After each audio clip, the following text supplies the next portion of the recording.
سابق صدر Donald Trump کی گزشتہ ماہ اسرائیلی وزیر اعظم بنجمن نیتن سے ملاقات ہوئی۔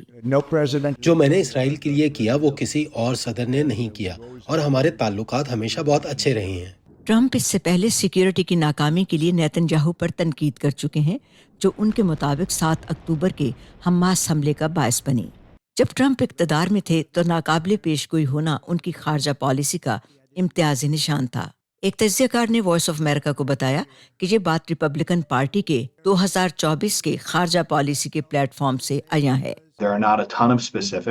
ایسے کوئی بے شمار خاص پہلو نہیں ہیں جو انہیں ایک لمحے میں وہ پالیسی بنانے میں فائدہ دے جسے وہ مناسب سمجھتے ہوں، بجائے اس کے کہ وہ مدت صدارت شروع ہوتے ہی خود کو پالیسیوں کا پابند بنائیں۔ ٹرمپ کے ساتھی ریپبلکنز دعویٰ کرتے ہیں کہ سوشل میڈیا ایپ ٹک ٹاک کو چینی حکومت کنٹرول کرتی ہے اور اسے یوزرز کے بارے میں معلومات تک رسائی اور سیاسی عقائد پر اثر انداز ہونے کے لیے استعمال کیا جا سکتا ہے۔ میں نہیں چاہتا کہ چین کی کمیونسٹ پارٹی ہمارے شہریوں کی ذاتی معلومات حاصل کرے، نہ ہی اسے وہ الگوریدمز ملیں جو امریکی عوام کو پروپیگنڈے سے متاثر کر سکیں۔ لیکن اس سال ٹرمپ نے ٹک ٹاک کے بارے میں اپنا موقف تبدیل کر لیا ہے۔ ہم ٹک ٹاک کو بچائیں گے، وہ ٹک ٹاک کو تباہ کرنا چاہتے ہیں، چنانچہ وہ سب لوگ جو ٹک ٹاک پر ہیں ٹرمپ کو ووٹ دیں۔ ٹرمپ نے یہ دعویٰ کرتے ہوئے کہ رکن ممالک مشترکہ دفاع کے لیے اپنے حصے کی ادائیگی نہیں کرتے، نیٹو پر بھی نکتہ چینی کی ہے۔ ان کے ساتھ نائب صدارتی امیدوار جے ڈی وینس امریکہ پر یوکرین کو امدادی رقم بھجوانے کے بارے میں ان سے بھی زیادہ تنقید کرتے رہے ہیں۔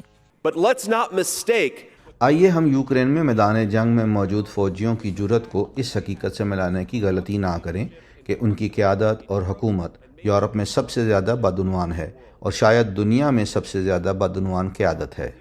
یہ سینٹ میں اکثریتی لیڈر مچ مکونل کی بالواسطہ مخالفت ہے، جو کہہ چکے ہیں کہ یوکرین کی امداد یورپ میں جمہوریت کے دفاع کے لیے ضروری ہے۔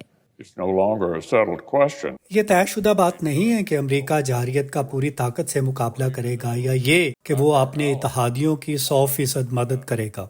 تجزیہ کار کہتے ہیں کہ ٹرمپ کا دوسری مدت کے لیے منتخب ہونے پر محصولات میں اضافے کی بات کرنا ریپبلکن قانون سازوں میں سب سے زیادہ متنازع ہو سکتا ہے۔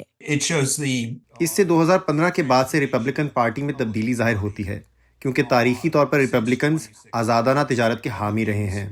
ٹرمپ نے عہد کیا ہے کہ اگر وہ دوبارہ منتخب ہوئے تو وہ چین پر محصولات کا از کم 60% اور دیگر ممالک سے درآمدات پر یہی محصولات 10% کر دیں گے۔ کیتھرین گبسن کی رپورٹ کے ساتھ بہزت جیلانی، وائس آف امریکہ۔